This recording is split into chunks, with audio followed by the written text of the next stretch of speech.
সূরা তাওবার 24 নম্বর আয়াত, যেখানে আল্লাহ তাআলা বান্দাকে 8টি ভালোবাসার জিনিসের চাইতে, 8 ভালোবাসার চাইতে 8টা ভালোবাসার এখানে কথা আসছে।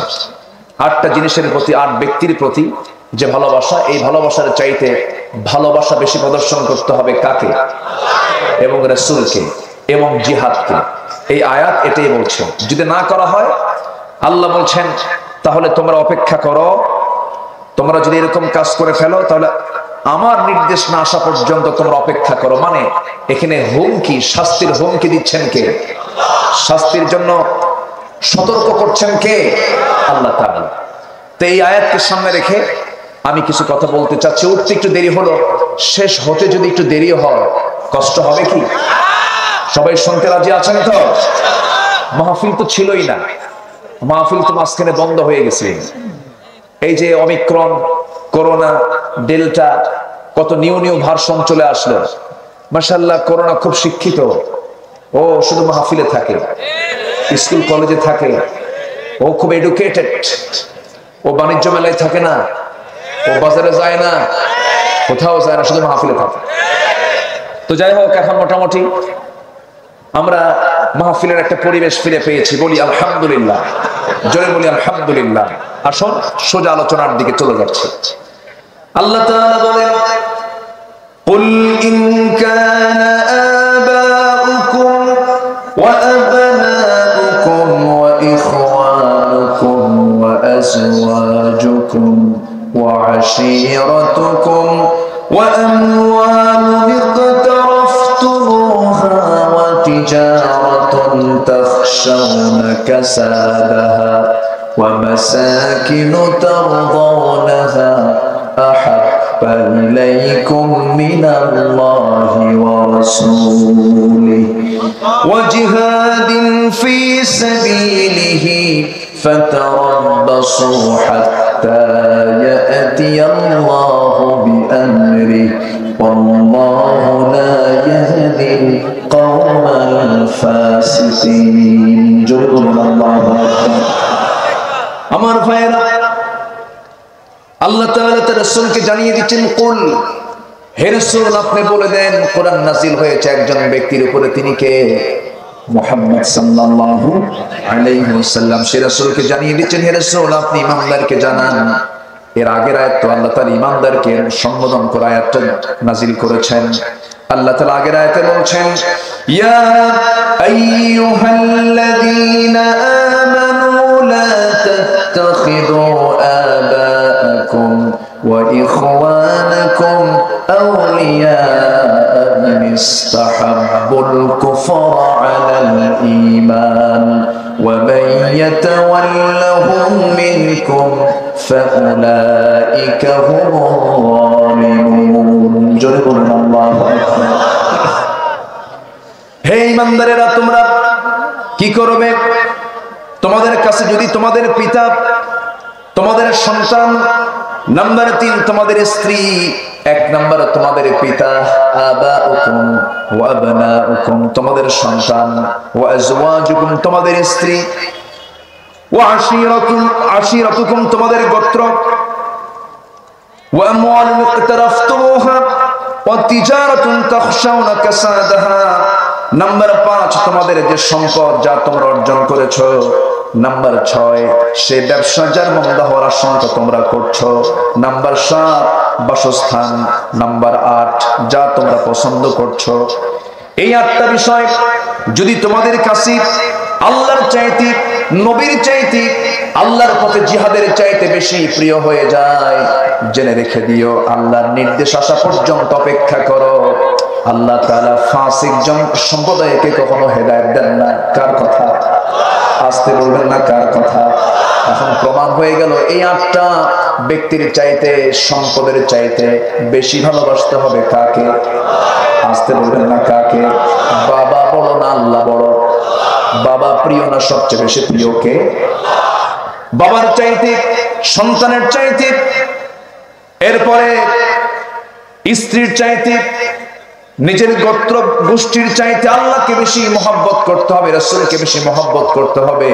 আল্লাহ তাআলা এখানে শর্ত জোড়ায় দিয়েছেন। আর এই জায়গায় সুন্দর করে বলছেন, যুয়িনা লিন-নাসি হুব্বুশ শাহাওয়াতি মিনান নিসাই ওয়াল বানিনা ওয়াল কানাতিরিল মুকান্তারাতি মিনাল যাহাবি ওয়াল ফিদ্দা ওয়াল খায়লিল মুসাওওয়ামাতি ওয়াল আন'আমি ওয়াল হারথ যালিকা মাতাউল হায়াতিদ দুনিয়া ওয়াল্লাহু ইনদাহু হুসনুল মাআব। জোরে বলুন আল্লাহু আকবার। তোমাদের জন্য 6টা জিনিসকে মোহগ্রস্ত করা হয়েছে, সুসজ্জিত করা হয়েছে। এর মধ্যে 1 নাম্বার হলো নারী, সন্তান সন্ততি, এরপরে পঞ্জীবিত স্বর্ণ রৌপ্য, এরপরে চিহ্নিত অশ্ব, তোমাদের তোমাদের চাষাবাদ, তোমাদের গবাদি চতুষ্পদ জন্তুগুলো তোমাদের জন্য আকর্ষণীয় করে দেওয়া হয়েছে। তবে একটা কথা জেনে রেখে দিও, এর চাইতে উত্তম প্রত্যাবর্তন স্থল হলো আল্লাহর কাছে ফিরে যাওয়া। আল্লাহর কাছে ফিরে যদি যেতে পারো, সঠিক জায়গা যদি ফিরতে পারো, জান্নাত যদি পেতে পারো, এর চাইতে বিশাল মহাপুরস্কার আর আল্লাহর পক্ষ থেকে বান্দার জন্য নাই। সুবহানাল্লাহ। সবার আগে আমরা পেতে চাই কাকে? আসতে বলবেন না, কাকে? কাকে পেতে চাই? আল্লাহকে। আমার আপনার জীবনের সবচেয়ে বড় মিশন হবে, আমার আপনার জীবনের সবচেয়ে বড় অর্জন হবে, কাউকে পাই না পাই কিন্তু আমার আল্লাহকে পাইতেই হবে। আমার আল্লাহকে পাইতেই হবে, কারণ আমার প্রাণটা কার হাতে? আসতে বলবেন না, কার হাতে? আমাকে বানিয়েছেন কে? আমাকে চালান কে? আমাকে দেখেন কে? আমাকে খাওয়ান কে? আমাকে পড়ান কে? সব তো তিনিই করেন। আল্লাহ বলছেন, বান্দারে, ইমানদারের বৈশিষ্ট্য হলো ওয়াল্লাযীনা আমানু আশাদ্দু হুব্বান লিল্লাহ। যারা ইমানদার তারা সবচাইতে বেশি মহব্বত করবে কাকে? আসতে বলবেন না, কাকে মহব্বত করবে? আল্লাহকে মহব্বত করবে। আল্লাহর প্রতি ভালোবাসা জাগ্রত করে ফেলবে। আল্লাহকে ছাড়া সেই বান্দা কিছুই বুঝবে না। তার জীবনের সকল কিছুর স্বপ্ন হবে আল্লাহকে নিয়ে। কারণ আল্লাহ রাসূলকে জানিয়ে দিয়েছেন, হে রাসূল আপনি বলুন, ইন্না সালাতি ওয়া নুসুকি ওয়া মাহইয়ায়া ওয়া মামাতি লিল্লাহি রাব্বিল আলামিন। আমার সালাত, আমার কুরবানি, আমার জীবন, আমার মরণ সব কার জন্য? আসতে বলবেন না, কার জন্য? আল্লাহর জন্য। আল্লাহকে মহব্বত করা মানে হচ্ছে আল্লাহ তাআলা যত আইন কানুন দিয়েছেন, যত বিধান দিয়েছেন, এই বিধানগুলো অস্বীকার করা না মেনে নেওয়া? অস্বীকার করা না মেনে নেওয়া? মেনে নেওয়া। যেমন আল্লাহ তাআলা বান্দাকে হালালের সীমা রেখা দিয়েছেন, হারামের সীমা রেখা দিয়েছেন। এটা হালাল, এটা হারাম। হারাম খাদ্য কিন্তু বেশি না, হালাল খাবারের পরিমাণ কম না বেশি? বেশি। হারাম কিন্তু সীমিত কিছু হারাম, হালাল গুলোই তো বেশি। হাজার হাজার ফলমূল, হাজার হাজার খাবার, জিহ্বার মধ্যে স্বাদ কে দিয়েছেন? আসতে বলবেন না, কে দিয়েছেন? এর মধ্যে কিছু হারাম দিয়েছেন। যেরকম আল্লাহ তাআলা বলছেন, হুররিমাত আলাইকুমুল মাইতাতু ওয়াদ-দামু ওয়া লাহমাল খিনজির। তোমাদের জন্য হারাম করে দেওয়া হয়েছে মৃত প্রাণী, রক্ত, শূকরের মাংস। আল্লাহর নামে জবাহ হয় না এমন কিছু পশু তোমাদের জন্য হারাম করে দেওয়া হয়েছে। আর হারাম করে দেওয়া হয়েছে আরেকটা আয়াতে বলছেন, ইন্নামাল খামরু ওয়াল মাইসিরু ওয়াল আনসাবু ওয়াল আজলামু রিজসুম মিন আমালিশ শাইতান। জোরে বলুন আল্লাহু আকবার। তোমাদের জন্য মদকে হারাম করা হয়েছে, জুয়াকে হারাম করা হয়েছে, কিন্তু দুঃখজনক হলো সত্য, এই সমস্ত হারামগুলো আজকে আমার দেশে আছে না নাই? আসতে বলবেন না, আছে না নাই? জেনা করা কি? আসতে কোন কেন? জেনা করা কি? মদ খাওয়া কি? কিন্তু একজন মহিলা যদি বেশ্যাবৃত্তির লাইসেন্স নিয়ে বুকে লাগায় যদি বলে আমি সেক্স ওয়ার্কার, আমি একজন যৌনকর্মী, আপনি তো কি কিছুই বলতে পারবেন না? মাশাআল্লাহ। 21 বছরের যদি কোনো ছেলে হয়, সে এখন প্রকাশ্যে মদ খেতে পারবে, বোঝেন নাই? বয়স সীমা দিয়েছে হলো 21 বছর। যদি 100 জন লাইসেন্সওয়ালা মদ খাওয়ার পারমিশন পেয়েছে, এমন 100 জন যদি এখন এলাকায় থাকে, সেই এলাকায় একটা দোকানও দেওয়া যাবে, বোঝেন নাই? দোকানে দেওয়া যাবে। এবং বিশেষ দ্রষ্টব্য, শুক্রবার মদের দোকান বন্ধ থাকবে। কথা বোঝেন নাই? এটা একটু সম্মান করা হয়েছে। চিন্তা করুন, এই মদ আজকের হারাম না আগের হারাম? এই হারামকে আজকে এই কোরআনকে এখন জানাইছেন, 1500 বছর আগে জানাইছেন। মদ খাওয়া চিরতরে হারাম, কার ঘোষণা? আসতে বলবেন না, কার ঘোষণা? মদ আছে যেখানে, থামেন, মদ আছে যেখানে, আমরা তো নাই, ঠিক আছে, মদ আছে যেখানে, জেনা আছে সেখানে, জেনা আছে যেখানে, খুন আছে সেখানে। কারণ মদ্যপান করলে পরে তাল না মাতাল? আসতে বলবেন না, তাল না মাতাল? মাতাল।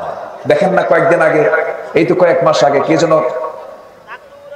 ওই তো খাইয়া টাইয়া মাথা তো ঠিক নেই, কখন কি বলে, সকালে এক কথা, বিকেল আরেক কথা, হেড অফিস তো ঠিক নাই। ইসলাম থাকতেই পারে না, থাকতেই পারে না, শেষ পর্যন্ত আল্লাহকে তুই থাকতে পারবি না, যা, ঠিক কিনা? ইসলাম নিয়ে যারা এই কথা বলবে, এই জমিন তাদের জন্য হারাম হয়ে যাবে, এটাই ইতিহাস। ক্ষমতা দিয়ে যদি সব হতো, ফেরাউনকে আল্লাহ তাআলা পানিতে চুবাইয়া মেরেছেন, ক্ষমতা থেকে নামার পর না ক্ষমতা থাকতে? ক্ষমতা থাকতে। ওয়ান পাওয়ার, ক্ষমতা থাকা অবস্থায় আল্লাহ তাআলা তার পতন ঘটিয়েছেন। ক্ষমতায় সবকিছু হয় না।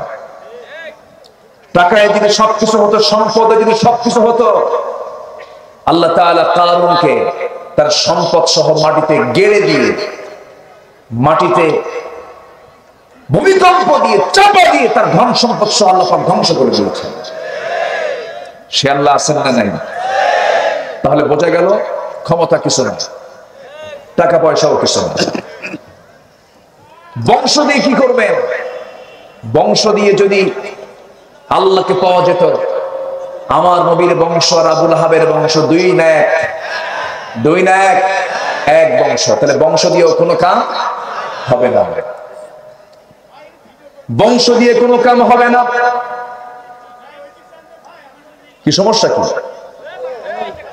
আপনি বসেন না, এই জায়গাতে প্রায় প্রায় কথা হচ্ছে, কি সমস্যা? কি ভিডিও রেকর্ড এগুলো হবে তো? আপনার তো কান আছে, একটু শোনেন। আপনি আওয়াজ করছেন, আমার কানে আসতেছে, কোরআনের আলোচনা তো, একটু কষ্ট করে শোনেন। এতটুকু ধৈর্য যদি না আনেন, তাহলে এটা কেমন হলো বলেন? একটু সাইলেন্ট থাকেন, একটু মেহেরবানি করে শুনুন। আল্লাহ তুমি সবাইকে ধৈর্য ধরার তৌফিক দাও, জোরে বলি আমিন। একটু ধৈর্য ধরেন। ক্যামেরা তারা আসছে রেকর্ড করার জন্য, তারা তো গান বাজনা রেকর্ড করতে আসে না, তারা কোরআন রেকর্ড করতে এসেছে। এদেরকে আপনি ধমক দিবেন, তাহলে এরা তো হতাশ হয়ে যাবে। রেকর্ড করুক না, তারা একটু অসুবিধা হবে, আপনি তো দেখতে পাচ্ছেন না, কিন্তু তারা আমাকে দেখায়া গোটা পৃথিবীর কোটি মানুষের মাঝে তাদের রেকর্ড গুলো প্রচার করবে। এটা দিনের কল্যাণ আছে না নাই? সবই তো ঠিক, কোন এরপর আবার গালিও দেয়, তাহলে কি হয়? সবই ঠিক। একটু বসেন। হ্যাঁ জি, এই তো আলহামদুলিল্লাহ। আমি কি আলোচনা চালাবো? আলোচনা চালাবো আমি, জোরে বলি ইনশাআল্লাহ। তাহলে মদ আল্লাহ তাআলা হালাল করেছেন না হারাম করেছেন? হারাম করেছেন। পৃথিবীর কোন মানুষের কি হালাল করার সাহস থাকতে পারে? থাকতে পারে? ক্ষমতার মিস ইউজ করে আল্লাহর নির্দিষ্ট হুদুদকে নষ্ট করা যাবে না। তো বলছি না, বংশ দিয়ে আল্লাহকে পাওয়া যাবে না, চেহারা দিয়ে আল্লাহকে পাওয়া যাবে না, সম্পদ দিয়ে আল্লাহকে পাওয়া যাবে না, ক্ষমতা দিয়ে আল্লাহকে পাওয়া যাবে না। আল্লাহকে পেতে হলে কোরআন ওয়ালা হতে হবে মুসলমান, কোরআনকে মানতে হবে, মুত্তাকি হতে হবে। কোরআনকে বলুন, কোরআন তুমি বলে দাও আমি আল্লাহর কাছে সম্মান কেমনে পাবো? কোরআন কি বলতে পারে না? কোরআন বলে দিচ্ছে ইন্না আকরামাকুম ইনদাল্লাহি আতকাকুম, তোমাদের মধ্যে সেই লোকটাই সবচাইতে বেশি সম্মানিত আল্লাহর কাছে যে বান্দা আল্লাহকে সবচাইতে বেশি ভয় করে। জোরে বলে সুবহানাল্লাহ। ভয় করে মানে কি? বাঘকে দেখে আমরা ভয় করি কেন? বাঘের হিংস্র থাবা আমার জীবনকে নাশ করে দিতে পারে। সাপকে দেখে ভয় করি, সাপের তার বিষাক্ত সবল আমাকে শেষ করে দিতে পারে, এই জন্য সাপকে ভয় করি। কিন্তু আল্লাহর ভয়, বাঘের ভয় আর সাপের ভয় তো একরকম না। আল্লাহর ভয় হলো আল্লাহ তাআলা যেগুলো হারাম করেছেন, মদ হারাম, আমি খাবো না, কাউকে খেতে দেব না। জেনা করা হারাম, আমি জেনা করব না, কাউকে জেনা করতে দেব না। শুকরের মাংস হারাম, আমি নিজে খাবো না, কাউকে খেতে দেব না। মদ কেন হারাম? আল্লাহ বান্দার কল্যাণ চান, নকল্যাণ চান? আল্লাহ বান্দার কল্যাণ চান, নকল্যাণ চান? তাহলে মদ কেন হারাম হলো? অবশ্যই মদের মধ্যে ক্ষতির দিকটা আছে না নাই? আসতে বলবেন না, আছে না নাই? শুকর কেন হারাম হলো? শুকরের মাংস কেন হারাম? অবশ্যই ক্ষতির দিকটা আছে না নাই? আচ্ছা, শুকর কেন হারাম হলো? শুকর এই জন্য হারাম হলো, এখানে কথা বলা যাবে না, একটু সাইলেন্ট থাকেন। শুকর কেন হারাম হলো? শুকর হারাম হওয়ার কারণ হলো শুকরের যে স্বভাব, এই স্বভাবটা মানুষের মধ্যে যেন না আসে। কেমন? একটা গাভীর সামনে একটা ষাঁড়কে যদি নেওয়া হয়,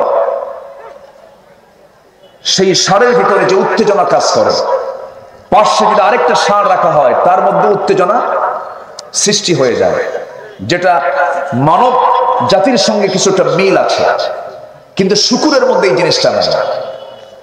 শুকর এবং মহিলা শুকর যখন তারা যৌন সঙ্গে লিপ্ত হয়, অন্য শুকরের মধ্যে এই প্রতিক্রিয়া সৃষ্টি হয় না। যে বেশি করে শুকরের মাংস খায়, ওর মধ্যে শুকরের কিছু সিমটম দিতে হয়। এই কথা কি বুঝতেছেন আপনারা? এইরকম ভাবে শুকরের মাংস গ্রহণের পেছনে, হারামের পেছনে আল্লাহ তাআলা কেন হারাম করেছেন, এটার জরিপে অনেক কিছু এসেছে। এটা একটা অন্যতম কারণ। মদ কেন হারাম? মদ হারামের অন্যতম কারণ হলো মদ্যপান করলে পরে মানুষ তাল না মাতাল, আসতে পারে না, তাল না মাতাল, মাতাল হয়ে যায়। স্বাভাবিক জীবনের সে আর মানুষ থাকে না, তার কথা এলোমেলো হয়ে যায়, এলোমেলো কথা বলতে শুরু করে। দেখেন না কি এলোমেলো শুরু করেছিল মাঝখানে। একজন চলে গেল মক্কায় উমরা করার জন্য, তার নামটা চলে আসলো। সে অভিনেত্রী আবার লাইভে চলে আসলো। লাইভ এসে বলল, প্রিয় দেশবাসী, আমি উমরা পালন করতে এসেছি। আমি প্রায় অর্ধযুগ ধরে সিনেমার শিল্পে কাজ করছি, অভিনয়ে কাজ করছি। আমার কোনো দোষ নেই, আমাকে নিয়ে ষড়যন্ত্র করা হচ্ছে, আমি পরিস্থিতির শিকার। তো প্রিয় দেশবাসী, আমি যেন উমরার বাকি কাজ সম্পন্ন করে আমার দেশে যেন নিরাপদে ফিরে সিনেমার বাকি কাজ সম্পন্ন করতে পারি। এই কথা কি বুঝতেছেন? এই হচ্ছে আমার দেশের মুসলমানদের চরিত্রের দশা। অনেক বাপ আছে, ষোড়শী মেয়েকে বাপ নিজে হাতের তালি মারে, আবার মঞ্চে উঠে বলে, ভাইরা আমার মেয়ের জন্য সবাই দোয়া করবেন, মাশাআল্লাহ সে যেন খুব ভালো নাচতে পারে। কার নাম নেয়? কার নাম নিচ্ছে? আল্লাহর নাম নিচ্ছে, সে যেন ভালো করে নাচতে পারে। সিনেমা হলের মালিক মারা গেছে, ঘোষণা করতেছে মাইকে, প্রিয় এলাকাবাসী, অমুক সিনেমা হলের মালিক মারা গেছে, তার আত্মার রুহের মাগফিরাত কামনার্থে অমুক দিন থেকে সিনেমার 3টা সিনেমা ফ্রি শো দেখানো হবে। কি কথা কি বুঝতেছেন আপনারা? এই তো হচ্ছে আমার দেশের মানুষের চরিত্রের দশা। মদ পান করলে মাতাল হয়ে যায়। এক মদের মদ খায়া শেষ রাতের দিকে দরজা এসে ডাকতেছে, বউ তো টের পাচ্ছে যে আমার স্বামী কয় বোতল খাইছে, ভয়ের দরজা খোলে না। বড় ছেলেকে সাথে নিয়ে বলছে, বাবা চলো তো, তোমার আব্বা মনে হয় দরজায় আসছে, আমি তো দরজা খুলতে ভয় পাচ্ছি, না জানি সে থাপ্পড় মারে কিনা, মাথা তো ঠিক নাই। ছেলেকে সামনে দাঁড় করে দরজা যখনই খুলছে, চোখ লাল টকটকা, লাল টকটকা চোখ নিয়ে বউয়ের দিকে তাকায় বলে, আম্মা আসসালামু আলাইকুম। বউ এখন কয়, হাই রে আমার পোড়া কপাল রে, তোমার কি একটু হুঁশ নাই? সকালবেলা ঘুম থেকে উঠে তোমার মুখ থেকে আমি মায়ের ডাক শুনতেছি, যুবক ছেলে সামনে দাঁড়ানো, তোমার কি একটু আক্কেল হলো না? ছেলের দিকে তাকায় বলে দুলাভাই আসসালামু আলাইকুম। কি কথা কি বোঝা যায়? সেই মদ শুধু হারাম নয়, মদ্যপান যে করবে সে জান্নাতের গন্ধ পাবে না। কার কথা? আসতে বলবেন না, কার কথা? শয়তানের কাজ এগুলো। আমার ভাইয়েরা, এখানে আহাব্বু ইলাইহি এই শব্দ দিয়ে বোঝানো হয়েছে, বিভিন্ন তাফসীরে এসেছে আহাব্বু ইলাইকুম মিনাল্লাহি ওয়া রাসূলিহি, মানে হলো এই সমস্ত পিতামাতা আত্মীয় স্বজন যারা আছে, তোমার সম্পদ বাসস্থান যা কিছু আছে, এর চাইতে বেশি প্রিয় আল্লাহ এবং রাসূলকে হতে হবে। এর মানে হলো এই দুনিয়ার যত কিছু যা কিছু আছে সমস্ত আইনকে প্রত্যাখ্যান করতে হবে। আমাকে আপনাকে সকল কিছুর মধ্যে সবার আগে প্রাধান্য দিতে হবে আমার কাকে? আসতে বলবেন না, কাকে প্রাধান্য দিতে হবে? সব ছাড়বো কিন্তু আল্লাহকে ছাড়া যাবে না, কারণ আল্লাহুল মাওলা ফালাহুল কুল। যার আল্লাহ আছে তার সবই আছে, যার আল্লাহ চলে গেছে, যার আল্লাহ নাই তার কিচ্ছু নাই। তার চাইতে বড় অসহায় আর দুনিয়াতে কেউ নাই, আখিরাতেও কেউ নাই। আমার বন্ধুগণ, একজন মহিলার কথা মনে পড়ে গেল। আজকে দেখেছি, লক্ষ্য করেছি, মারা আজকে মাহফিলে কম আসে নাই। পুরুষের চাইতেও মনে হয় মায়েরাই বেশি হবে। হ্যাঁ, বেশি হবে না? মনে হয় মায়েরা বেশি হবে, মায়েরাই বেশি হবে, কারণ মারা তো ফার্স্ট। প্রধানমন্ত্রী মহিলা, বিরোধী দলের নেত্রী মহিলা, স্পিকার মহিলা, শিক্ষার দায়িত্ব মহিলা, সব তো মহিলা। সম্মানিত ভাইয়েরা, আল্লাহ তুমি মাদেরকে আদর্শ না হওয়ার তৌফিক দাও। জয় বলে আল্লাহুম্মা আমিন। একজন মহিলার কথা হঠাৎ করে মনে পড়লো আমার, যে মহিলাটা শুধু আল্লাহকে পেতে চেয়েছেন আর কাউকে তিনি চান না। আল্লাহ তাআলা তাকে এই দুনিয়াতে ব্যাপক সম্মান দিয়েছিলেন, দুনিয়ার সম্মান তিনি পেয়েছিলেন, কিন্তু দুনিয়ার সম্মানকে তিনি প্রাধান্য দেন নাই। আমার মা, একটু কান লাগাবেন, মনোযোগ দিয়ে শোনার চেষ্টা করবেন। আল্লাহকে কেমন ভালোবাসতে হয়, আল্লাহর প্রতি মহব্বত কেমন দেখাতে হয়, তার বাস্তব একটি প্রমাণ ছিলেন একজন ইতিহাসে। আল্লাহ তাআলা কোরআনে তার নামটা কোট করে দিয়েছেন, ইমরাতা ফিরাউন। ফিরাউনের বউয়ের নাম কি বলেন? দেখেন কি সুন্দর করে সবাই তার নামটা বলে ফেললেন। ঘরে ঘরে তার নামটা চলে গেছে। কেন? আল্লাহ তাআলা এই নারীকে মিসাল করে দিয়েছেন, দৃষ্টান্ত শুরু করে দিয়েছেন, কারণ এই নারী অবদানটা রেখেছেন। আলাইহিস সালাম এই দুনিয়ার সবচেয়ে বড় সর্বোচ্চ সম্মানজনক পদটা তিনি পেয়েছিলেন। একটা রাষ্ট্রের রাষ্ট্রপ্রধানের বউ হওয়া মানে কিন্তু ছোটখাটো কোনো পদ না। ফেরাউনের বউ মানে তিনি হলেন ফার্স্ট লেডি, তিনি হলেন ওই দেশের ফার্স্ট লেডি। সেই ফেরাউনের স্ত্রী আসিয়া সালাম যখন আল্লাহর দ্বীনটা গ্রহণ করলেন, দ্বীন গ্রহণ করার সঙ্গে সঙ্গে ফেরাউনের কানে সংবাদটা চলে গেল। ফেরাউন বলল, আসিয়া, শুনতে পেলাম তুমি নাকি আল্লাহর দ্বীন গ্রহণ করে নিয়েছো, আল্লাহকে মোহাব্বত করে নিয়েছো, আল্লাহকে বন্ধু বানিয়ে নিয়েছো। সঙ্গে সঙ্গে আসিয়া বলছেন, স্বামী গো, আমি আপনাকে দারুণ ভালোবাসি, তবে সত্য কথা হলো দুনিয়ার সকল ভালোবাসাকে আমি বিসর্জন দিয়ে আমি আমার আল্লাহকে বেশি ভালোবাসি। যেরকম সুবহানাল্লাহ, আমি আল্লাহকে বেশি ভালোবাসি। এই কথা শোনার সঙ্গে সঙ্গে ফেরাউন তেলে বেগুনে খেপে গেল, তেলে বেগুনে জ্বলে উঠলো।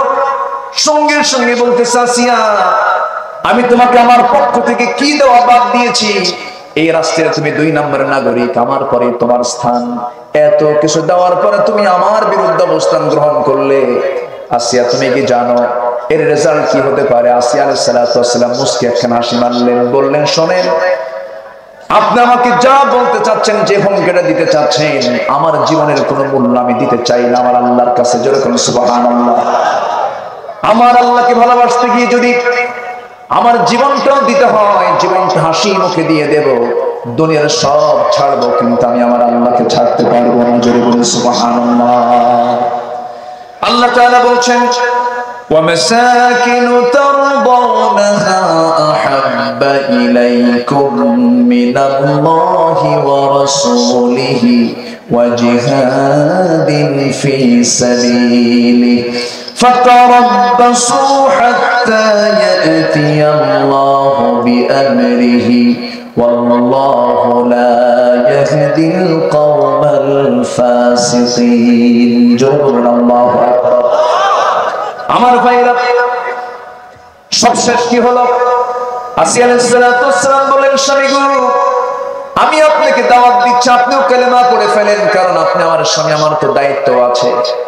দেখেন, এত বড় কঠিন ক্রাইসিসে পড়ার পরও তিনি দাওয়াতি কাজ বন্ধ করলেন না। প্রত্যেকটা ব্যক্তির জন্য দাওয়াতি কাজ করার দরকার আছে না নাই? আসতে বলবেন না, আছে না নাই? আগে দাওয়াত হবে বাইরে না ভিতরে? আগে দাওয়াত হবে বাহিরে না পরিবারের ভিতরে? পরিবারে আগে দাওয়াতটা দিতে হবে। আমার নবীজি প্রথম দাওয়াত দিয়েছেন পরিবারে। একজন নবী ছিলেন না, কিন্তু আল্লাহ তাআলা তার নামে একটা সূরার নামকরণ করেছেন। লোকমান আলাইহিস সালামের নামটা কোরআনে কোট হয়েছে, তার নামে একটা সূরা আছে। তিনিও যে নসিহতগুলো দিয়েছেন, তার নসিহত, সেই নসিহতগুলো সমাজে দিয়েছেন না পরিবারে দিয়েছেন? ওয়ালাকাদ আতাইনা লুকমানাল হিকমাহ, আমি লোকমানকে হিকমত দিয়েছি, সেই হিকমতগুলো প্রয়োগ করেছেন আগে পরিবারের ভিতরে। সন্তানদেরকে এত সুন্দর করে নসিহত করেছেন, ওয়া হুয়া ইয়াইদুহু ইয়া বুনাইয়া লা তুশরিক বিল্লাহ ইন্নাশ শিরকা লাযুলমুন আযীম। কলিজার টুকরা সন্তান, শিরিক করো না, কারণ এই দুনিয়ার যত গুনাহ আছে সমস্ত গুনাহগুলোকে আল্লাহ তাআলা maaf করবেন, কিন্তু শিরকের গুনাহ কখনো maaf করা হবে? maaf করা হবে? একটু পরে আসতেছে শিরকের বিষয়টা, আমাকে মনে করে দিবেন, পরে আমি একটু চেষ্টা করব বলার জন্য, বলি ইনশাআল্লাহ। লোকমান সন্তানদেরকে মাঝে মাঝে নসিহত দিতেন, মাঝে মাঝে নসিহত দিতেন। তার নসিহত আল্লাহর দরবারে এত পছন্দ হয়ে গেল, তার ওয়াজটা আল্লাহ তাআলা কোরআনে কারীমের মতো কিতাবের মধ্যে কোট করে দিয়েছেন। এত সুন্দর দামি দামি তিনি ওয়াজগুলো করেছেন পরিবারের মাঝে। আমার ভাইরা, লোকমান তার সন্তানদেরকে একদিন ডাক দিয়ে বলেন, আমার সন্তানরা এইদিকে আসো, আমি তোমাদেরকে 3টা কাজের উপদেশ দেব। 1 নম্বর উপদেশ হলো, ও আমার কলিজার টুকরা সন্তান, পৃথিবীর শ্রেষ্ঠ খাবার সবসময় খাওয়ার চেষ্টা করবে, পৃথিবীর শ্রেষ্ঠ বিছানায় ঘুমাবে। নাম্বার 3 হলো, পৃথিবীর শ্রেষ্ঠ প্রাসাদে অবস্থান করবে। এই 3টা কথা শুনে বাচ্চারা হাসতেছে, সন্তানরা হেসে হেসে বলছে, আব্বা, পৃথিবীর শ্রেষ্ঠ খাবার কেমনে খাবো, শ্রেষ্ঠ বিছানায় কেমনে ঘুমাবো, শ্রেষ্ঠ প্রাসাদ পাবো কোথায়, আমরা তো গরিব মানুষ। লোকমান তখন মুস্কি হাসি মেরে বলছে, সন্তানরা বুঝো না এই কথা আমার, এই কথাটা একটু ব্যাখ্যা দিয়ে বোঝাতে হবে আমার সন্তানরা। আব্বা বলেন। এবার তিনি বলছেন, পৃথিবীর শ্রেষ্ঠ খাবার মানে কখনো ভরা পেটে কখনো খাইতে বসবা না। খাইতে যখন বসবা প্রচন্ড ক্ষুধা নিয়ে বসবা, আবার ক্ষুধা নিয়ে উঠবা, তোমার কাছে মনে হবে এই খাবারটাই পৃথিবীর শ্রেষ্ঠ খাবার। যুবকান সুবহানাল্লাহ, কথা কি বোঝা যায়? নাম্বার 2 হলো, পৃথিবীর শ্রেষ্ঠ বিছানায় ঘুমাবা। পৃথিবীর শ্রেষ্ঠ বিছানায় ঘুমাবি মানে যখন তুমি কোনো পরিশ্রম করবা না, তখন তোমার ঘুম হবে না। ঘুমাতে যখন যাবে তার আগে চরম পরিশ্রম করবে, দৈহিক কায়িক পরিশ্রম করবে। চরম পরিশ্রম করার পর তোমার সামনে যে বিছানায় আসবে, সেই বিছানার ঘুমটাই হবে পৃথিবীর শ্রেষ্ঠ বিছানা। মানে আমার সন্তানরা কাজ না করে বসে বসে থেকো না। দেখেন কি সুন্দর করে পরামর্শ দিচ্ছেন। নাম্বার 3 হলো, আমার কলিজার টুকরা সন্তান, পৃথিবীর শ্রেষ্ঠ প্রাসাদে অবস্থান করবা মানে হলো, আমার কলিজার টুকরা সন্তান, পৃথিবীর শ্রেষ্ঠ প্রাসাদ মানে কোন মানুষকে কখনো কষ্ট দিবা না, মানুষের মনের রাজত্ব জয় করে ফেলবে। যদি কেউ কারো মনের রাজত্ব জয় করে ফেলে, এর চাইতে বড় রাজা, বড় বড় প্রাসাদ ওয়ালা এই পৃথিবীতে আর কেউ দ্বিতীয়টি হতে পারে না। জোরে বলে সুবহানাল্লাহ। পরিবারে আগে দাওয়াত দিতে হবে। কিছু কিছু লোক আছে বাড়ির মধ্যে ঢোকে চোরের মতো। কিসের মতো? চোরের মতো ঢোকে। চোরের মতো ঢোকা যাবে না, সালাম দিয়ে ঢুকবেন। বাড়িতে মানুষ থাকুক আর না থাকুক, আসসালামু আলাইকুম ওয়া রাহমাতুল্লাহ বলে ঘরে ঢুকবেন। ঘরে ঢোকার সঙ্গে সঙ্গে সমস্ত অনিষ্ট থেকে এই পরিবারকে আল্লাহ পাক হেফাজত করবেন। ঘরের মধ্যে ঢুকলেন, ঢোকে একটা আনন্দ পেতে হবে। সন্তানদেরকে নসিহত দিতে হবে। যার জীবনে সঠিক স্ত্রী, সৎ স্ত্রী যার জীবনে আছে, 3টা রহমত, 3টা জিনিস তার মধ্যে চলে আসবে। লিতাসকুনু ইলাইহা ওয়া জাআলা বাইনাকুম মাওয়াদ্দাতাও ওয়া রাহমাহ। এর মধ্যে কি আসবে? সুন্দর আদর্শ স্ত্রী যদি হয়ে যায় কারো জীবনে, হৃদয়ে প্রশান্তি দিয়ে দিবেন কে? এরপরে মাওয়াদ্দা, ভালোবাসা দিয়ে দিবেন কে? এবং নাম্বার 3, ওই পরিবার আল্লাহ তাআলা রহমত নাজিল করবেন। জোরে বলি সুবহানাল্লাহ। কিন্তু আজকের জীবনে আল্লাহ তাআলা তাকে এমন পরীক্ষার মধ্যে ফেলে দিলেন, স্বামীটা এমন জুটলো, স্বামীটা সম্পূর্ণ তার বিপরীত হয়ে গেল। অনেক মা বোন অভিযোগ করে বলেন, হুজুর আমার বড় পোড়া কপাল, আমার স্বামীটা খারাপ। এরকম করে অনেক অভিযোগ করেন। আমার মা, আপনার জন্য আল্লাহ তাআলা আসিয়া কেমন সুন্দর করে মডেল করেছেন, এমন কাফেরের ঘরে সংসার করেও তিনি ঈমানটা হারা হন নাই। সুবহানাল্লাহ। আসিয়া আলাইহিস সালাতু ওয়াস সালাম এবার বললেন, আমার স্বামী গো, আপনিও কালিমা পড়েন। ফেরাউন বলছে, আসিয়া আমি তোমাকে দুনিয়া থেকে চিরতরে বিদায় করে দেব। মুস্কি হাসি মেরে বলছেন, আমার স্বামী গো, হাসতে হাসতে জীবন দিয়ে দেব, কিন্তু আমি আল্লাহর বন্ধুত্ব ছাড়তে পারবো না। পরামর্শ হয়ে গেল, মন্ত্রী পরিষদ নিয়ে ফেরাউন বসে গেল, সবার সঙ্গে চূড়ান্ত পাকাপোক্ত সবকিছু হয়ে গেল। জল্লাদকে ডাকা হলো, জল্লাদকে ডাক দিয়ে 2 হাত 2 পা ছেড়ে বেঁধে ফেলা হলো। 2 হাত 2 পা বেঁধে ফেলার পরে সঙ্গে সঙ্গে বলা হলো, আসিয়া কোনো সময় আছে, কি করবে বলো। আসিয়া সালাম বলছেন, স্বামী গো, আমি দুনিয়া থেকে বিদায় নিতে পারি, কিন্তু আমি আল্লাহকে ছাড়তে পারি না। জল্লাদকে অর্ডার দেওয়া হলো, জল্লাদের হাতে লোহার চিরুনি ঢুকায় দেওয়া হলো, হাতের মধ্যে লোহার চিরুনি দেওয়া হলো, মাথায় লোহার চিরুনি ধরা হলো। লোহার চিরুনি দিয়া মাথার চামড়াগুলোকে টেনে টেনে পাড় দিকে নেমে নামানো হচ্ছিল। যখন ওই চামড়াগুলোকে নিচের দিকে নামানো হচ্ছিল, তাফসীরে এসেছে রক্তগুলো ফিনকি দিয়ে পড়ে, কিন্তু আসিয়ার মুখ থেকে চুল পরিমাণ কোনো আওয়াজ বের হয় না। আসিয়ার মুখ থেকে অন্য কোনো আওয়াজ বের হয় না। আসিয়ার মুখ থেকে একটা আওয়াজ বের হয়, যে আওয়াজটা আমার আল্লাহ দারুণ পছন্দ করেন। সবাই বলেন, লা ইলাহা ইল্লাল্লাহু মুসা কালিমুল্লাহ, লা ইলাহা, আরো জোরে, লা ইলাহা সুবহানাল্লাহ আলহামদুলিল্লাহ, লা ইলাহা, আরো জোরে, লা ইলাহা, লা ইলাহা ইল্লাল্লাহ মুহাম্মাদুর রাসূলুল্লাহ। আসিয়া আলাইহিস সালাতু ওয়াস সালাম রক্তগুলো দেখতেছেন গড়ে গড়ে পড়ছে। গোটা শরীর থেকে যখন রক্তগুলো গড়ে গড়ে পড়ে নিঃশেষ হয়ে যাচ্ছিল, জীবন প্রদীপ নিভে নিভু ভাব, যে কোনো মুহূর্তে তিনি দুনিয়া থেকে বিদায় নিয়ে নেবেন, এমন কঠিন সময় যখন চলে আসছে, ওই সময় তিনি দোয়া করছেন কার কাছে? আসতে বলবেন না, কার কাছে? তিনি কোন নবীর উম্মত ছিলেন? কোন নবীর উম্মত ছিলেন? তার কিতাবের নাম ছিল তাওরাত। তার কিতাবের নাম ছিল কি বলেন? তাওরাত। অথচ আসিয়া আলাইহিস সালাম এমন সুন্দর মিষ্টি দোয়া করলেন, এমন সুন্দর দোয়া করলেন, আল্লাহর কাছে সেই দোয়াটা মঞ্জুর হয়ে গেল।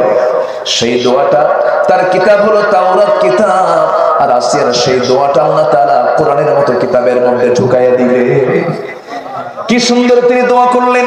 সেই দোয়াটা হলো, রব্বি বিনিলি ইনদাকা বাইতান ফিল জান্নাহ ওয়া নাজ্জিনি মিন ফিরআউনা ওয়া আমালিহি।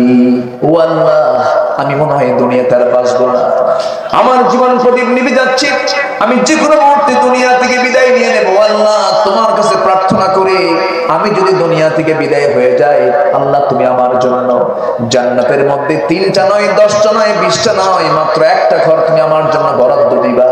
সেই জান্নাতের সেই ঘরটা যেন হওয়া চাই তোমার ঘরের দেওয়ালের সাথে। যেরকম সুবহানাল্লাহ। বন্ধু আমার কে? আসতে কবেন না, বন্ধু আমার কে?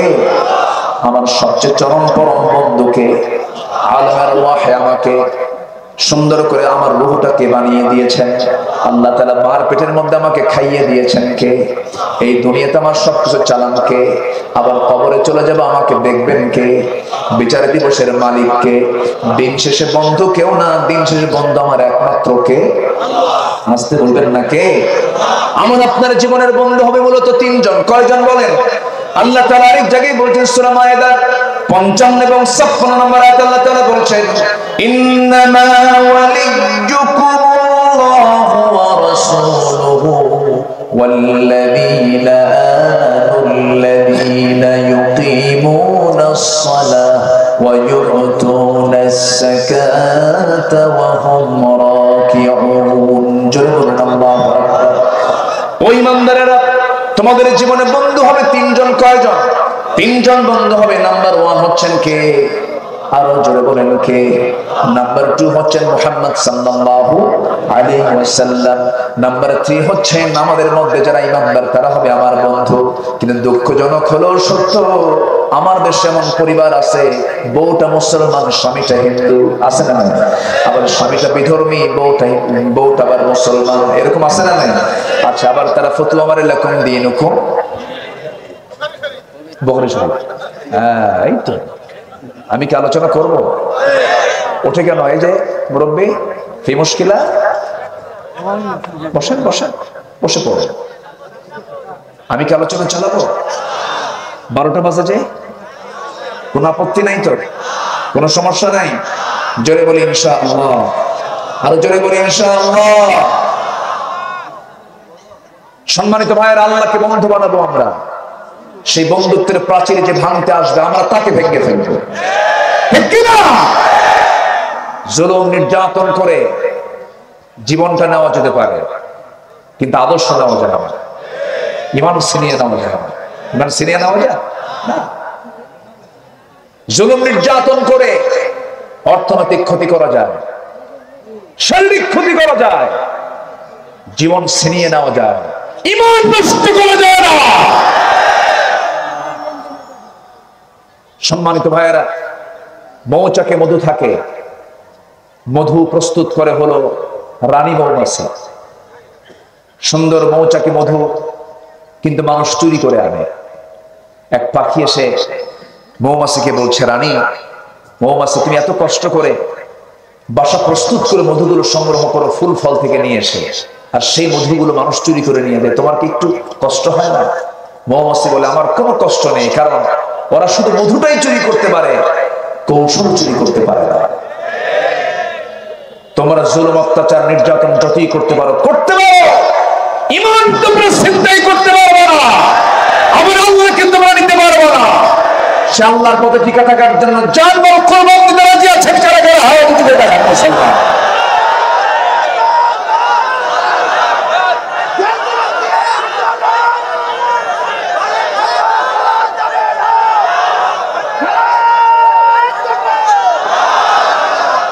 আলে মোলামা যেখানে, কোরআন হাদিস যেখানে, আল কোরআনের আলো, আমার নেতা তোমার নেতা,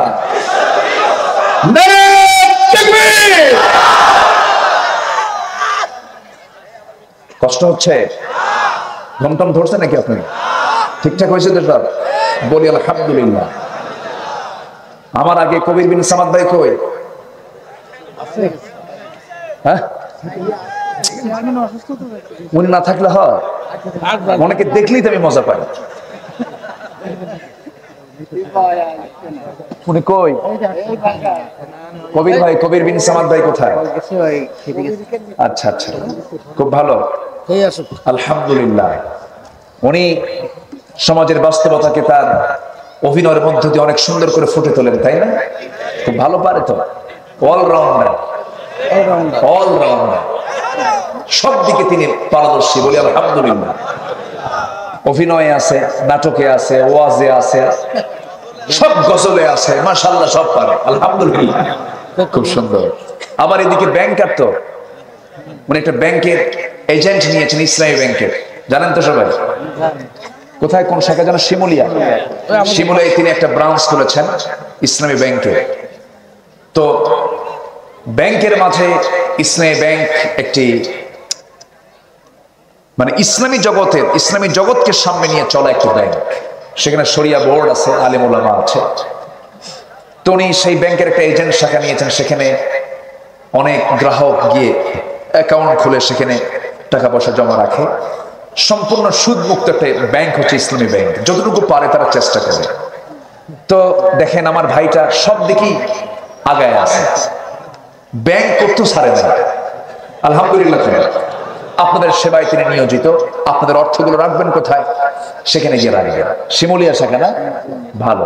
আমি একটু বলে দিলাম কেন, এটা একটু তার উপকারও হলো, একটু বলে দিয়ে যাই না, আপনার ভাইয়ের একটু যদি উপকার হয়, আলহামদুলিল্লাহ বলে। আচ্ছা ভাই, কবির ভাই কই? এত কথা কইলাম, খুঁজে পাইলাম না। আসতেছে তো না? জি, আচ্ছা। সম্মানিত ভাইয়ের, আমি কি আলোচনা চালাবো? চালাবো চালাবো চালাবো। আমার সবচেয়ে প্রিয় কে? আসতে বলবেন না কে? মার পেটে ছিলাম কয় মাস? আসতে বলবেন না কয় মাস? আমার খাওয়াইছেন কে? মা খাওয়াইছে? মা খাওয়াইছে? মা শুধু পেটে ধারণ করেছেন, খাওয়াইছেন কে? আল্লাহ তাআলা। পৃথিবীর সমস্ত কারখানা কোনো কিছু উৎপাদন করতে গেলে আলো ছাড়া হয় না, আর আমার জন্ম যে কারখানায়, সেই কারখানায় কোনো আলো নাই। যেরকম সুবহানাল্লাহ। তাহলে আমার প্রতি দয়া কার বেশি? আমার প্রতি দয়া কার বেশি? আল্লাহর দয়া। সে আল্লাহকে আমরা ভুলে যাই, সে আল্লাহকে বলা যাবে না, সে আল্লাহকে বাদ দেওয়া যাবে না। সব বাদ যাবে, কিন্তু আমার আল্লাহর মহব্বত বাদ দেওয়া যাবে না। বউ চলে যাবে যাবে, বাপ চলে যাবে যাবে, সন্তান চলে যাবে চলে যাবে, গোত্র চলে যাবে চলে যাবে, সম্পদ চলে যাবে যাবে, সব কিছু আমি মাইনাস করে ফেলবো, কিন্তু আমার আল্লাহকে আমি মাইনাস করতে পারবো না। হুয়াল আউয়াল ওয়াল আখির ওয়াল যাহির ওয়াল বাতিন ওয়া হুয়া বিকুল্লি শাইইন আলীম। জোরে বলুন আল্লাহু আকবার। আমার ভাইয়ের আরেকজন সাহাবীর কথা মনে হয়ে গেল আমার। আল্লাহর প্রতি কি ভালোবাসা তাদের ছিল! ইসলামের পথে টিকে থাকতে গিয়া হাসতে হাসতে জীবনগুলো তারা দিয়ে দিয়েছেন। একজন সাহাবী ইসলাম কবুল করে মক্কা থেকে মদিনায় হিজরত করলেন। মক্কা থেকে কোথায় গেলেন? মদিনায় চলে গেলেন। আমার নবীর জন্ম ছিল কোথায়? আস্তে করে, জন্ম ছিল কোথায়? হিজরত করেছেন কোথায়? বেড়াতে গেছেন নাকি? হিজরত করেছেন দিনের বেলা না রাত্রে বেলা? প্রকাশ্যে না লুকায়া লুকায়া? আমার নবীকে চুরি করেছিলেন, ডাকাতি করেছিলেন, কারো হক নষ্ট করেছিলেন নাকি? কিন্তু লুকোচুরি করে কেন গেলেন? এর একমাত্র কারণ হলো রাসূলকে তারা হত্যার পরিকল্পনা করেছে, রাসূলকে তারা মেরে ফেলার প্ল্যান করেছে। কেন? এই প্রশ্ন উত্তর যদি দিতে যায় একটু সময় লেগে যাবে। একমাত্র কারণ হলো আমার রাসূল সবচাইতে বেশি মহব্বত করেছেন কাকে? আল্লাহকে মহব্বত করা মানে আল্লাহ তাআলার সমস্ত আইনকে রাসূল চেয়েছেন এই জমিনে প্রতিষ্ঠা করতে। মদ চলবে না, আবু জেহেল কয় মদ চলবে। জিনা চলবে না, আবু জেহেল কয় জিনা চলবে। সুদ চলবে না, আবু জেহেল কয় সুদ চলবে। আজকে সমাজে এগুলো আছে না নাই? আজকে বলবেন না আছে না নাই? একই দাওয়াত দেয়, কেউ পায় ফুলের মালা, আর একই দাওয়াতে কেউ পায় গলায় ফাঁসির রশি। ঠিক কি না? একই আলেম, কেউ সরকারি, কেউ দরকারি, কেউ তরকারি। ঠিক কিনা? একই আলেম, কেউ সরকারি, কেউ দরকারি, কেউ তরকারি। সব দিকেই চলে। এমন কিছু কিছু লোক আছে, না না, হতে হবে আমার আপনার জন্য তরকারিও নয়, সরকারিও নয়, হতে হবে দরকারি। কি দরকারি? যেটা দিয়ে কাজ হবে। আমার বন্ধুগণ, আমার ভাইয়েরা, সেই সাহাবী করলেন কি?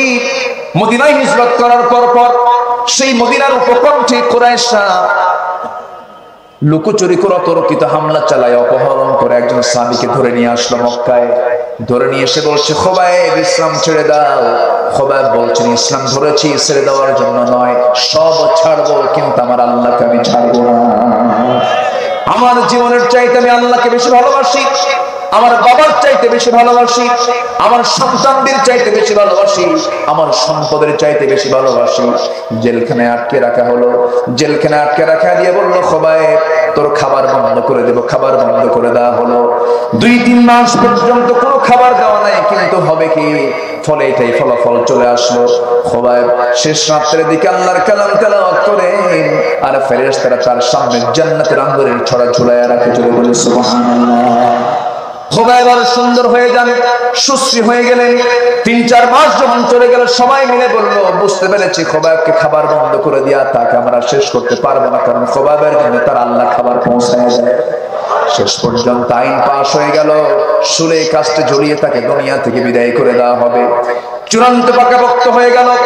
খোবাইব রাদিয়াল্লাহু তাআলা হুকে বলা হলো, খোবাইব এখনো সময় আছে, তুমি আল্লাহকে ছাড়বে কিনা বলো। খোবাইব বলছেন, ও কুরাইশরা, ও মক্কার নাকারা, তোমরা আমাকে যে পরিমাণ অত্যাচার করতেছে, একটা কথা জেনে রেখে দিও, জেনে রেখে নিও, তোমরা আমার ব্যাপারে, আমার প্রতি অত্যাচার যত বাড়বে, আমার ঈমান তত পাকাপোক্ত হয়ে যাবে। সুরে কাস্তে ঝুলে মারা হবে তাকে। আইন পাশ হয়ে গেছে, সঙ্গে সঙ্গে খোবাইব তাকে যে কোনো মুহূর্তে নিয়ে যাবে। আত্মীয় স্বজনরা তার সামনে দাঁড়িয়ে বলছে, খোবাইব আমরা তোমার আত্মীয়, তোমাকে তো আমরা মেরে ফেলতেছে, তোমার শেষ ইচ্ছাটা পূরণ করতে চাই আমরা, তুমি কি চাও বলো তো। খোবাইব পরিবারের কথা বললেন না, সন্তানদের কথা বললেন না, আত্মীয় স্বজনের কথা না বলে তিনি বলছেন, তোমরা আমার শেষ ইচ্ছা যদি পূরণ করতে চাও, আমাকে ওযুর পানি যদি দিতে পারতে, ওযু বানায়া আমি আল্লাহর সঙ্গে নামাজের মধ্যে কথা বলতাম। জোরে বলে সুবহানাল্লাহ। শেষ ইচ্ছা হলো কার সঙ্গে কথা বলা? আসতে বলেন না, কার সঙ্গে কথা বলা? নামাজ মানে কার সঙ্গে কথা বলা? সবাই কি নামাজ পড়তে রাজি আছেন? সবাই কি নামাজ পড়তে রাজি আছেন? কয় ওয়াক্ত নামাজ বলেন? বলেন নামাজ মূলত কয় ওয়াক্ত? কারা কারা পড়বেন একটু হাত তুলে দেখান তো দেখি। জোরে বলি ইয়া আল্লাহ, আরো জোরে বলি ইয়া আল্লাহ, ইয়া আল্লাহ। আমাদেরকে 5 ওয়াক্ত সালাত আদায় করার তৌফিক তুমি আল্লাহ দিয়া দাও। জোরে বলি আমিন, আরো জোরে আমিন। খুবাইব রাদিয়াল্লাহু তাআলা আনহু, হ্যাঁ কোনো সমস্যা? আপনার কবির ভাই কই? পিছনে আছে, পিছনে আছে, মোটা দেখতে পাচ্ছ না? পিছনে আছে। আরে আপনি নাই তো ওয়াজি হচ্ছে না তো। বসেন, এই সামনে আসেন, বসো। আলহামদুলিল্লাহ। ওনাকে চিনেন তো সবাই নাকি? বলি আলহামদুলিল্লাহ। এই ওঠে কে? যে উঠবে জোর করে ধরবেন, আস্তে করে বসায় বসে একটা মুস্কি হাসি মারবেন কবি ভাইয়ের মতো, সব ঠিক হয়ে যাবে। বলি আলহামদুলিল্লাহ। খুব ভালো। ভাইটার সাথে আমার পরিচয় দেশে নাকি, ওনার সঙ্গে আমার ফার্স্ট পরিচয় হলো মালয়েশিয়ায়। মালয়েশিয়া আমার সফর ছিল, প্রথম সফর। আমার কবির ভাই আমাকে প্রথম মালয়েশিয়া নিয়ে যান। আলহামদুলিল্লাহ। আল্লাহ তাকে একটা সম্মান দিয়েছেন। আল্লাহ তুমি তার ইজ্জত সম্মান কারো বাড়িয়ে দাও। এই সম্মান পাওয়ার পিছনে সবচেয়ে বড় দোয়া হলো তার মায়ের দোয়া। আমি তার মাকেও চিনি, তার বাড়িতে গেছি, আমি খাইছি সিটা পিঠা। সিটা পিঠা না কি বলে? হ্যাঁ, সিটা রুটিও খেয়েছি। তো শোনেন, শুধু মানে আমি কিন্তু সব খবরও রাখি। আলহামদুলিল্লাহ। আল্লাহ তুমি আমার কবির ভাইয়ের 2টা ছেলেকে বড় আলেম বানাও। জোরে বলি আল্লাহুম্মা আমিন। আমি কিন্তু অন্য এলাকার ভাইয়ের গুণগান গাচ্ছি না, আপনার এলাকার ভাইয়েরই গুণগান গাচ্ছি। আল্লাহ তুমি কবুল করো। জোরে বলি আমিন। সম্মানিত ভাইয়েরা, খুবাইব রাদিয়াল্লাহু তাআলা আনহু তিনি কি করলেন? আল্লাহর সঙ্গে কথা বলার জন্য কি চাইলেন? ওযুর পানি চাইলেন। ওযু ছাড়া কি নামাজ হয়? আমার দেশে কিন্তু কিছু কিছু দরবার আছে ওযু লাগে না, আছে না নাই? খাজা দিল কর তাজা, ইসমে জালাল গাজার কোন কি খাওয়া হালাল, আছে না নাই? কবরে যখন যাবা তুমি, ফেরেশতা যখন করবে তোমায় অভিযোগ, সেই সময় তুমি বুক ফুলে বুক উঁচু করে বলবে আমি অমুক দরবারের খাস লোক। এই হচ্ছে ওই সমস্ত ভণ্ড দরবারদের কিছু কিছু বলি। সেই দিন পিতা তার পুত্রের কোনো উপকার করতে পারবে না। যদি পারতই, ইব্রাহিম আলাইহিস সালাম তার কাফের বাপকে জান্নাতে নিতে পারতেন। কোন বাবা তার সন্তানের কিছু করতে পারবেন না। নূহ আলাইহিস সালাম তার ছেলে কেনানকে জান্নাত নিতে পারবেন? সেই দিন কোন দরবারের কোন পীর দিয়ে আমার কোনো কাজে আসবে না। থাকতে হবে নিজের সামর্থ্য, ঠিক কি না? ওযু বানালেন, ওযু বানায় আনিয়া নামাজে দাঁড়িয়ে গেলেন। শেষ জীবনের নামাজটা ওযু বানায় নামাজে দাঁড়ায় প্রথম রাকাতটা আস্তে আস্তে করে নামাজ পড়ছিলেন। নামাজ পড়তে পড়তে নামাজের মধ্যে কান্নায় ভেঙে পড়ছেন খুবাইব। 2 রাকাত নামাজ পড়তে মনে মনে চিন্তা করলেন, আমি যে কাঁদতেছি কাফেররা মনে করতে পারে খুবাইব বুঝি মৃত্যুর ভয়ে কাঁদে। আমি নামাজে লম্বা করছি, ওরা মনে করতে পারে আমি নামাজ থেকে লম্বা করছি, মনে হয় মৃত্যুর ভয়ে নামাজকে লম্বা করছি। 2 রাকাত তিনি আবার স্বাভাবিক হয়ে গেলেন, কান্না থেমে গেল। নামাজটা শেষ করে ফেললেন। সালাম ফিরে আকাশের দিকে হাত উঁচু করে বলছেন, আকাশের মালিক আল্লাহ, আমি মনে হয় বাঁচব না, দুনিয়া থেকে বিদায় নিয়ে নেব। আমি যদি দুনিয়া থেকে বিদায় নিয়ে নেই আল্লাহ, 4টা মাস 5টা মাস হলো আমি নবীর সুন্দর চেহারা দেখতে পাই না। মেহেরবানি করে আমার শেষ তোমার কাছে ফরিয়াদ হলো, আমার বিদায়ী সালামটা তুমি আমার দ্বিতীয় প্রিয়জন নবীর দরবারে পৌঁছায়া দিও। 1 নাম্বার প্রিয় বন্ধু আমার কে? নাম্বার 2 মুহাম্মদ সাল্লাল্লাহু আলাইহি ওয়াসাল্লাম। এই কথা বলেই তিনি দোয়া শেষ করে দিলেন।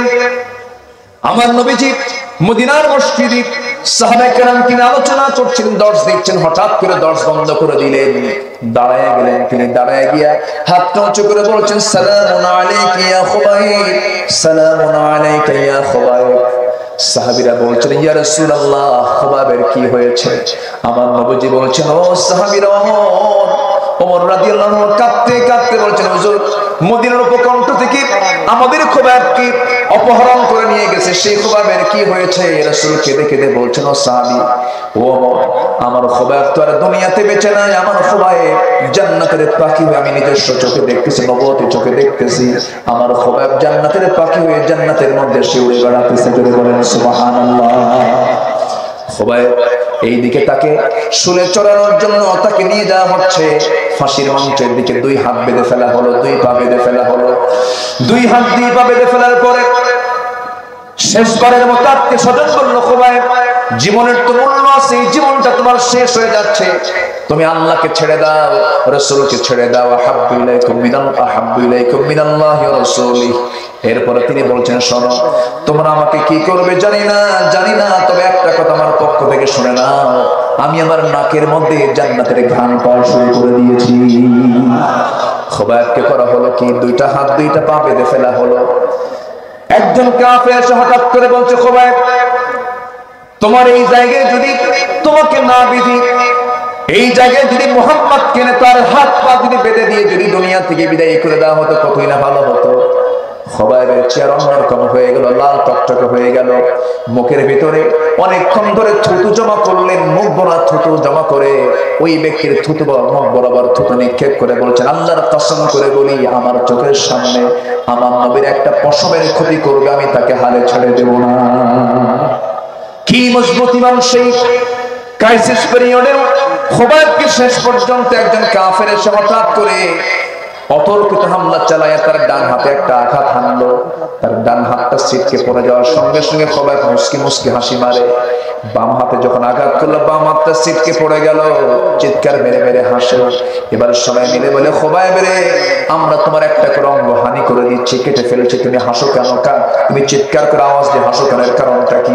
খুবাইব বলতেছেন ও কাফের দলের লোকেরা, কুরাইশের লোকেরা, তোমরা আমার একটা করে অঙ্গ হানি করে দিচ্ছ, আল্লাহ তাআলা আমাকে জান্নাতের একটা করে সুন্দর সুন্দর হুর আমাকে দেখায় দিতেছে। আমার ভাইরা, এইরকম করে সাহাবায়ে কেরাম দুনিয়ার সবকিছুকে জলাঞ্জলি দিয়ে কাকে বন্ধু বানিয়েছেন? আস্তে বলুন না, কাকে বন্ধু বানিয়েছেন? আল্লাহকে বন্ধু বানিয়েছেন। আমার নবী যে একজন সাহাবী বিয়ের ব্যাপারে বললেন, সাহাবী জুলাইবি, ও সাহাবী জুলাইবি, তুমি নাকি বিয়ে করবে? হুজুর বিয়ে করবো কেমন? আমার তো কোনো টাকা পয়সা নাই, আমি কেমন করে বিয়ে করব? রাসূল বললেন জুলাইবি, তোমার বিয়ে হয়ে যাবে, আমি তোমার দায়িত্ব নিচ্ছি, মদিনার সবচেয়ে সুন্দরী মেয়ের সঙ্গে তোমার বিয়ে হয়ে যাবে। বিয়ের বন্দোবস্ত হয়ে গেল। নবীজি তার বিয়ে সংগঠিত করা দিলেন, বিয়ের সম্পূর্ণ কাজ হয়ে গেল। রাত্রিবেলা স্ত্রী সহবাস করতে যাবে, রাত্রাল হচ্ছে বাসর রাত শুরু করবেন, এমন সময় তার কানে সংবাদ চলে এলো, জুলাইবি তুমি কি জানো জিহাদের ডাক এসেছে? কিসের ডাক এসেছে বলেন? জিহাদের ডাক এসেছে। ওয়া জিহাদিন ফি সাবিলি, ওয়া জিহাদিন ফি সাবিলি। যদি তোমার কাছে তোমার পিতা, তোমার স্ত্রী, তোমার সন্ততি জিহাদের চাইতে বেশি প্রিয় হয়ে যায়, কার কথা? তাহলে আল্লাহর শাস্তি তুমি অপেক্ষা করো। জুলাইবি করলেন কি, বাসর ঘরের নতুন স্ত্রী রেখে জিহাদের ডাক যখন চলে এসেছে জিহাদে শামিল হয়ে গেলেন। যুদ্ধ করতে গিয়ে জুলাইবি শাহাদাত বরণ করলেন। নবীর কানে সংবাদ চলে এলো, হুজুর অমুকজন শহীদ হয়েছে, অমুকজন শহীদ হয়েছে, কিন্তু জুলাইবির নাম কেউ বলে না। আমার নবীর সন্দেহ লাগলো, নবীর নিজেই যুদ্ধের ময়দানে চলে গেলেন। জিহাদের ময়দানে তন্ন তন্ন করে খুঁজতে গিয়ে দেখেন জুলাইবিবের চতুর্পাশে 7টা কাফের সব লাশ হয়ে পড়ে আছে, মাঝখানে জুলাইবি শাহাদাত বরণ করেছেন। আমার নবীজি কাঁদতে কাঁদতে বলছেন, সাহাবীরা দেখো আমার জুলাইবি কি দেখালো আজকে। আমার জুলাইবি বাসর রাতের বউ রেখে এসে আল্লাহ জান্নাত পাওয়ার জন্য 7টা কাফেরকে জাহান্নামে পাঠায় দিয়া নিজেও শহীদ হয়ে আল্লাহর জান্নাতের মধ্যে ঢুকে গেল। সুবহানাল্লাহ। আমার ভাইরা, জান্নাত পেতে হলে অবশ্যই ভালোবাসা দেখাতে হবে সবচাইতে বেশি কাকে? আসতে বলবেন না, কাকে? দাদা বাবুর আইন চলবে, দুনিয়ার মতবাদ চলবে, আর আমরা তাসবিহ জিকির আজগার করব, তাহাজ্জুদ পড়ব। জান্নাত মামুর বাড়ির আবদার নয়। জান্নাত পেতে হলে এই জমিনটার আইন প্রতিষ্ঠা করতে হবে। তা এই কাজ হলো সবচেয়ে বড় কাজ। নামাজ মুনাফিকও পড়ে, রোজা মুনাফিকও রাখে, ঠিক কি না? কিন্তু ইকামতের দিনের কাজ কিন্তু মুনাফিক করতে পারে না। সম্মানিত ভাইয়েরা, যে সূরা থেকে আজকে আমি আলোচনা করছি, সূরার নাম কি মনে আছে আপনাদের? সূরা তাওবা। তাওবা নামটা কেন হলো, সূরা তাওবার নামকরণটা কেন হলো? অধিকাংশ তাফসীর এসেছে ওই ঘটনাটা আমার নবীজির জীবনে ৮৬টি যুদ্ধ তিনি পরিচালনা করেছেন। কতগুলো যুদ্ধ বলেন? 86। ৮৬টা যুদ্ধ 10 বছরে। ৮৬ যুদ্ধ কত বছরে? 10 বছরে। আচ্ছা, ২৭টি যুদ্ধের সম্মুখ নেতৃত্ব দিয়েছেন সিপাহ সালার সেনাপতি মুহাম্মদ সাল্লাল্লাহু আলাইহি ওয়াসাল্লাম। এর মধ্যে সবচেয়ে বড় অভিযান ছিল হলো তাবুক অভিযান। কি অভিযান বলেন? তাবুক অভিযান। যে অভিযানে আমার রাসূল খোদ নিজে ছিলেন সেই যুদ্ধের ময়দানে। সেই অভিযানে ৩০,০০০ সৈন্য রেডি করলেন। কত হাজার? ৩০,০০০ সৈন্য রোমানদের বিরুদ্ধে মোকাবেলা করার জন্য। তৎকালীন গোটা দুনিয়ার সুপার পাওয়ার ছিল রোমান। সেই রোমান সৈন্যদের বিরুদ্ধে মোকাবেলা করার জন্য তিনি তাবুকের প্রান্তর পর্যন্ত পৌঁছে গেলেন। বেশ কিছুদিন অবস্থান করলেন, কিন্তু বিনা যুদ্ধে আবার তাকে ফেরত আসতে হলো। যুদ্ধ হলো না, বিনা যুদ্ধে রাসূল ফেরত আসলেন, যুদ্ধ হয় না। ফিরে এসে মদিনার মসজিদে বসে আছে। হঠাৎ করে এক সাহাবী হেঁটে হেঁটে হেঁটে হেঁটে নবীর সামনে গিয়ে আস্তে করে বসে পড়লেন। বসে পড়ে রাসূলকে সালাম দিয়ে বলছেন, ইয়া রাসূলুল্লাহ, আমি আপনার কাছে আজকে একটু মাফ চাইতে আসছি। সাহাবী বললেন, তুমি আমার কাছে মাফ চাইবা কেন? তুমি কি করেছো হুজুর? আপনি তো তাবুকে গেছেন ৩০,০০০ সৈন্য নিয়ে, আমি কিন্তু যাই নাই। রাসূল বললেন, তুমি যাও নাই? তুমি তো আমার প্রিয় সাহাবী, কেন গেলে না? তুমি বলো, তুমি এটার ওজরটা কি, তোমার ওজারতটা কি? হুজুর, কোন ওজারত নাই, ইচ্ছা করে যাই নাই। কেন? গড়িমসি করেছি, যেতে পারতাম ইচ্ছা করলে। পরে সত্য কথা তিনি বলে ফেলছেন। রাসূল বলেন, তাই তুমি ইচ্ছা করে যাও নাই? হ্যাঁ, আমি ইচ্ছা করে যাই নাই। লম্বা হাদিস বুখারী শরীফের। এবার রাসূল তদন্ত করতেছেন, কাব বিন মালিক তোমার সঙ্গে আর কে যায় নাই? হুজুর, হেলাল বিন উমাইয়া যায় না। কোন হেলাল? যে হেলাল আপনার সাহাবী, বুড়া মানুষ, ৬৯ বছর বয়স। আচ্ছা, আর কে যায় নাই? মুরারা বিন রাবিআ যায় নাই। আচ্ছা, আর কে যায় নাই? হুজুর, আমার আর জানা নাই। আমার নবীজি ৩ জনের নাম নোট করলেন। কি করলেন? নোট করে নিলেন। তিনি এটাকে মাথায় নিয়ে নিলেন। বললেন, কাব, তুমি এখন মসজিদ থেকে চলে যাও। তাকে পাঠায় দেওয়ার পরপরই আমার নবীজি মদিনার মসজিদে নোটিশ জারি করে বললেন, কাব বিন মালিক, হেলাল বিন উমাইয়া এবং মুরারা বিন রাবিআ, এই ৩ জনের সঙ্গে গোটা মদিনার সকল মুসলমানের লেনদেন, কথাবার্তা, আচার আচরণ, সালাম কালাম সব বন্ধ। এই নিউজ যখন কাব বিন মালিকের কানে গেল, উনি মনে মনে ভাবলেন, আমি গেলাম রাসূলের কাছে মাফ চাইতে, রাসূল আমাকে মাফ করলেন না, রাসূল আমাকে ক্ষমা করলেন না, আমাকে বয়কট করে দিলেন। কিন্তু উনি আস্থা হারান নাই কার উপরে? আসতে বলবেন না, কার উপরে? আমার বন্ধুকে, আমার প্রিয়জনকে। বলেন, আমার প্রিয়জনকে? আল্লাহ তাআলা। আমার ভাইয়ের, আল্লাহ যেমন প্রিয়, একটু কান লাগাবেন।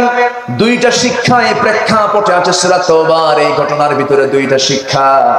নবীজি তাকে মাফ করলেন না 3 জনকে। কাব বিন মালিক এই সংবাদ পাওয়া মাত্রই যেন আসমান ভেঙে পড়লো তার মাথার উপরে। দৌড় মেরে চলে গেলেন নিজের বাড়িতে। বাড়িতে গেলে একটু শান্তি পাবো তো। বাড়িতে গিয়ে যখন সালাম দিয়ে যখন বলছেন, আমার স্ত্রী, দরজা খুলো, ভিতর থেকে জবাব আসতেছে, আমার স্বামী গো, দরজা খুলতে পারি, কারণ আপনার তো ঘর, দরজা খুলতে আমি বাধ্য, কিন্তু দরজা খুলবো সামনের দরজা দিয়ে আপনি ঢুকবেন, আর আমি আপনার স্ত্রী পিছনের দরজা দিয়ে আমি চলে যাবো, কারণ রাসূল যাকে বয়কট করেছে আমিও তাকে বয়কট করলাম। আল্লাহু আকবার বলবেন না? জোরে বলেন আল্লাহু আকবার।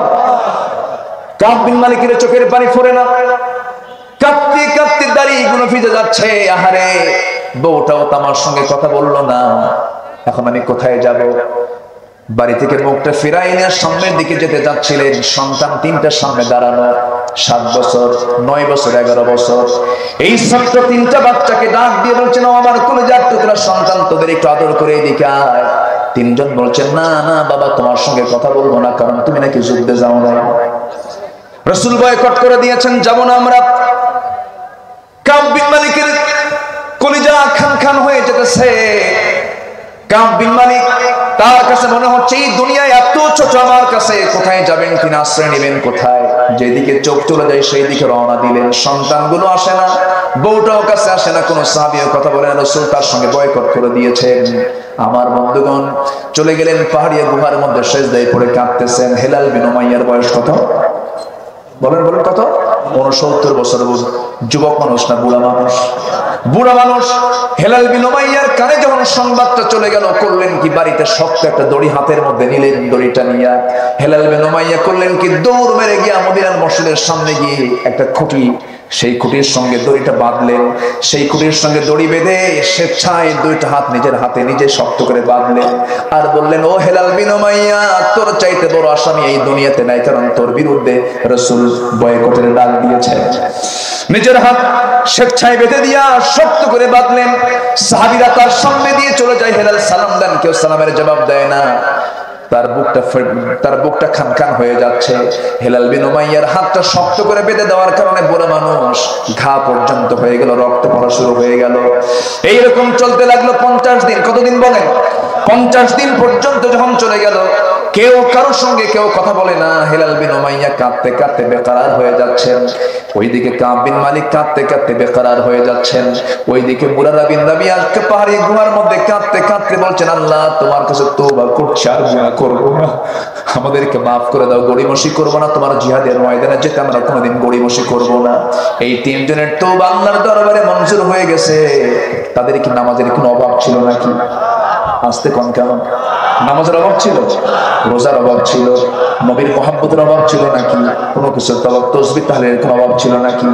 কোনো কিছুর অভাব ছিল না। শুধু অভাব ছিল জিহাদিন ফি সাবিলিহি, আল্লাহর পথে জিহাদের ক্ষেত্রে কিছু গড়িমসি করেছিলেন। 50 দিন আল্লাহ তাআলা তাদের তওবার দিকে খেয়াল করলেন, তাদের তওবা কবুল করলেন।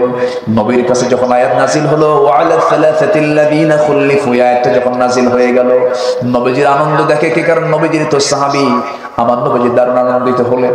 বলেন, ওমর এইদিকে আসো, আমার কাব বিন মালিকের বাড়িতে খবর দাও, আমার কাব বিন মালিকের বাড়িতে খবর দিয়ে দাও।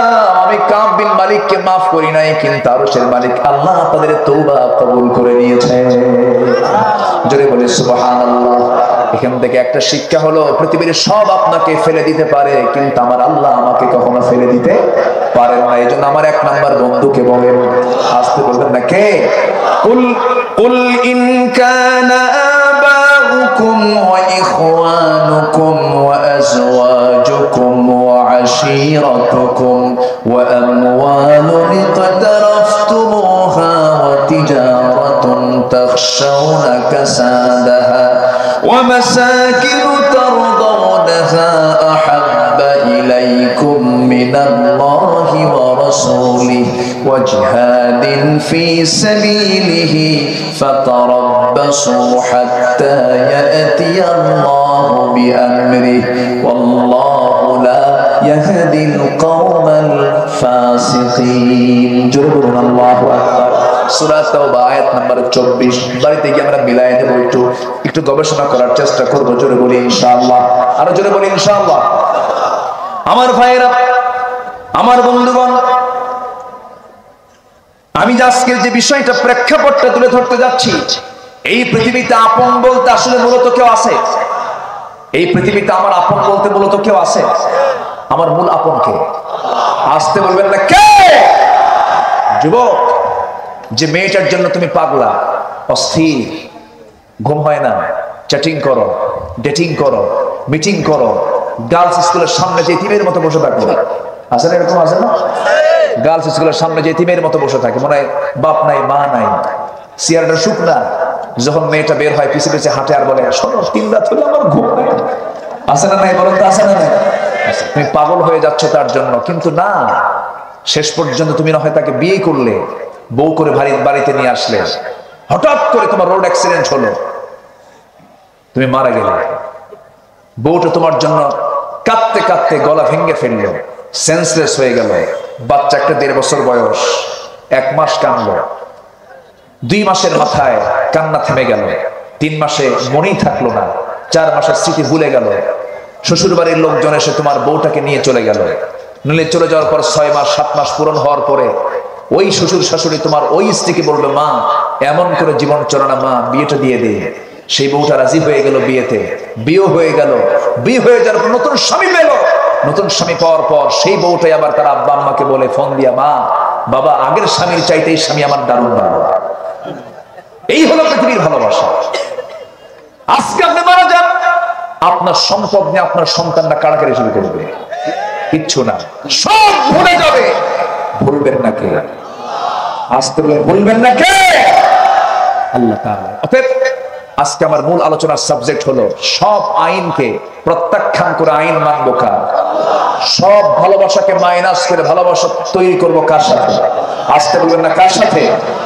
এই 8টা জিনিসের চাইতে মহব্বত থাকতে হবে কার উপরে বেশি?